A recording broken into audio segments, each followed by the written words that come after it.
Before I talk about these tariffs and what they could do to Canadian trucking companies or anyone that's dependent on cross-border trade, I want you to hear something because I've heard this before. Go back to March and April of 2025. Trump starts his tariff war with Canada. Manufacturers are worried. Trucking companies are worried. Canadian businesses are wondering what's going to happen. And our government tells us we're going to support Canadian businesses affected by these tariffs. The federal government will do everything in its power to protect Canadian workers and businesses. My government committed to use every dollar collected from our retaliatory tariffs to protect our workers. And to be fair, the government did announce programs. There was billions of dollars announced through EDC. There were loans through BDC. There were programs designed for small and medium-sized businesses. And there was a completely separate program for Canadians' largest companies. So the programs existed. My question is, who actually got the help? Because I can tell you what personally happened to me. We here at ET Transport, it's a trucking company. A huge portion of our business depends on trade between Canada and the United States. And during this trade war, our gross sales dropped approximately 23% in April of 2025. That's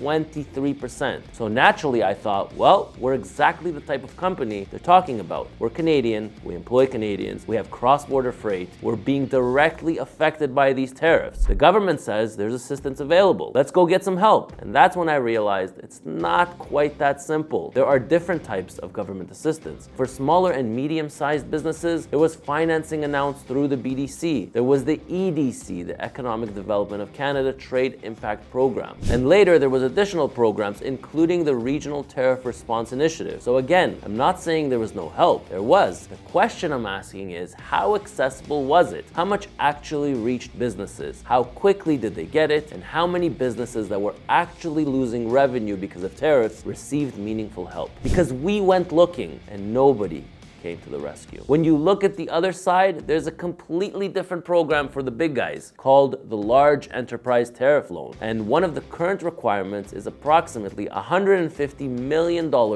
in annual Canadian revenue. Originally, that program was even higher. It was $300 million. Think about that. You're a Canadian company. Your revenue is dropping because of a trade war that you had absolutely nothing to do with. You employ Canadians, you pay your taxes, you invested millions of dollars into trucks, trailers, equipment, and property. You're trying to keep your employees working. And then you look at one of the government's major tariff loan programs and you're not even close to qualifying. You're not big enough. But we know some large companies that actually did receive significant assistance. Look at Algoma Steel. They received access to approximately $400 million from the federal government, plus another $100 million from Ontario. Potentially, that's $500 million in liquidity. And listen, I'm not saying that they shouldn't get help. They're a major Canadian employer. They're important to the economy. My question is, what about everybody else? What about the trucking company with 20 trucks, 50 trucks, 100 trucks? What about the manufacturing company doing $20 million or $50 million a year? Those companies employ Canadians also. Those companies pay their taxes too. Those companies were affected by tariffs. So I genuinely want to know, how many of these businesses actually got help? How much did they receive? And how long did it take for them to get the money? Because announcing billions of dollars and actually getting money into the hands of a business that's hurting are two completely different things. And here's why this matters to me personally. Like I said, our gross sales here at ET dropped 23% in April of 2025. Did my truck payments drop 23%? No. Did my insurance payment drop 23%?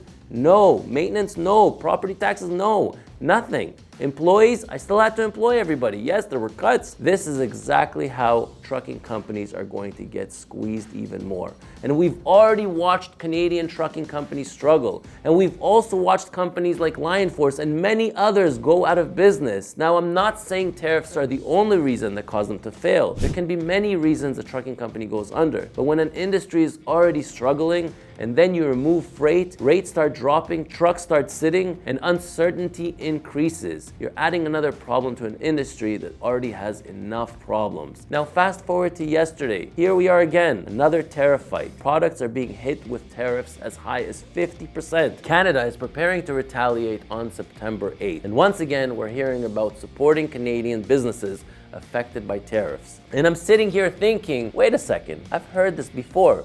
We are also building local infrastructure that Canadians can rely on every single day.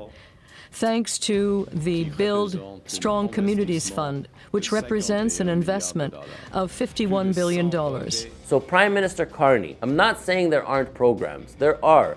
I'm asking something different. Do these programs actually work for the businesses that need them? Because ET Transport was affected. Our gross sales dropped by 23%. We went looking for assistance, and we didn't have the government coming to our rescue. So this time, don't just announce another billions of dollars. Tell Canadian businesses who qualifies. Who do we get it from? How long does it take? How many companies have actually received money? And most importantly, show us the results. Because there's a big difference in saying $1 billion has been announced and saying $1 billion has actually reached Canadian businesses. And truck drivers need to care about this too. Because here's what these tariffs could eventually mean for trucking. America puts tariffs on Canadian products. Potentially, fewer loads are gonna go down south. Canada retaliates. Potentially, fewer loads are coming north. But we still have the same trucks. So now you have more carriers fighting over less freight. And how do trucking companies usually fight for freight? By price adjustments. A lane used to pay $2,500. One carrier is gonna say, I'll do it for $2,300. And then another carrier is gonna say, I'll do it for $2,200. Another company has 3 trucks sitting and says, hey, give it to me for $2,000. And congratulations, $2,000 just became the new rate. Meanwhile, truck payments are still there. Insurance is still there. Our expenses are still there. Driver wages are still the same. Maintenance, repairs are all still the same. That's how the trucking companies start bleeding one customer, one truck, one bad month at a time. So when I hear the government in 2026 saying, we're going to support Canadian businesses affected by tariffs, my response is simple. Show me the programs, show me who qualifies, show me who's actually receiving the money, show me how long it's gonna take, and show me that Canada's small and mid-sized trucking companies and manufacturers aren't being forgotten, because the government can announce $500 million, $1 billion, $5 billion. Those numbers make great headlines, but for the Canadian business owners whose revenue is actually dropping, there's only one number that really matters. How much help actually made it through their front door? So I'd love to know from the audience what you guys think, whether you're an owner operator, small fleet, 10 trucks, 20 trucks. I'd love to know if any of you have gotten any help from our Canadian government. I'd love to know how you did it so I can share it with the audience so we can help other Canadians that are not only struggling, but are going to struggle significantly because of what's happening between Canada and the US trade war.